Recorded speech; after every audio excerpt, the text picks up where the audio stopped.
Eddie Van Halen. Hidden guest appearances that shone. Everybody knows Eddie's iconic solo on Michael Jackson's Beat It.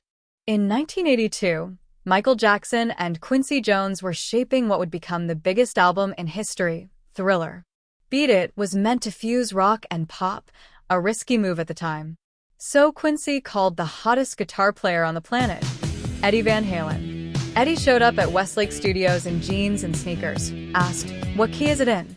And within a few minutes, he had rewritten part of the bridge and recorded a solo in just 2 takes for free.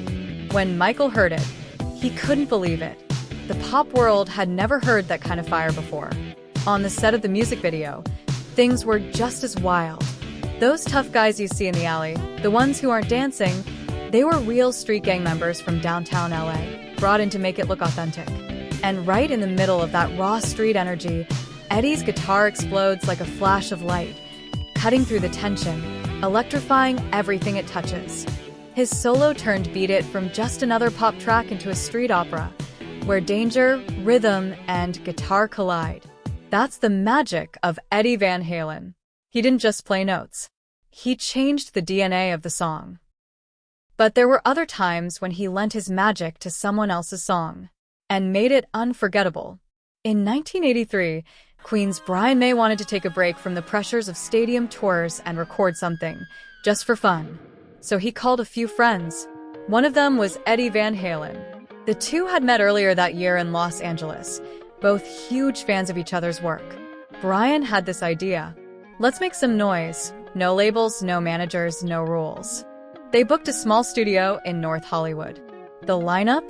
Brian May on guitar, Eddie Van Halen on lead, Alan Gratzer from REO's Speedwagon on drums, and Phil Shone on bass. What came out of that room wasn't a polished pop track. It was a spontaneous explosion of guitar joy. The project's title track, Starfleet, was based on a theme song from a Japanese children's sci-fi show that Brian's son loved. But when the tape started rolling, the jam turned cosmic. Eddie's playing is wild, elastic, almost reckless, a perfect counterpoint to Brian's orchestral tone. You can hear them pushing each other, laughing, trading licks like kids in a candy store. No one expected to release it, but when the tapes were played back, it was clear. This was lightning in a bottle. For Eddie, it wasn't about showing off. It was about connection. 2 guitarists from different worlds, meeting somewhere between the Milky Way and the Sunset Strip. Starfleet Project remains one of the purest moments of guitar camaraderie ever captured on tape.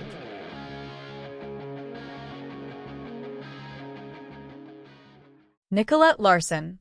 Can't Get Away From You. In 1982, Eddie Van Halen was at the height of his fame.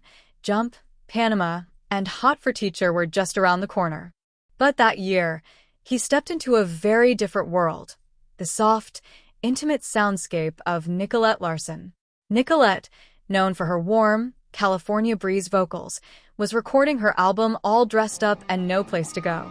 It was produced by Ted Templeman, the same man who'd shaped Van Halen's raw fire from their debut. And maybe that's why Eddie said yes, even though this wasn't his kind of session. Here, his guitar doesn't roar. It breathes. He weaves gentle lines through the verses, never stealing the spotlight, just coloring the air around her voice. Each phrase is placed like sunlight filtering through a curtain, soft, patient, and human. You can hear him listening. He reacts to Nicolette's phrasing, bending notes ever so slightly, as if answering her sighs. It's a side of Eddie that only those who truly hear can appreciate. The master of restraint, not just fire. This wasn't a session for showmanship. It was a love letter to tone, touch, and taste. The proof that even when he wasn't blazing across the fretboard, Eddie Van Halen could still change the atmosphere of a song simply by breathing through his guitar.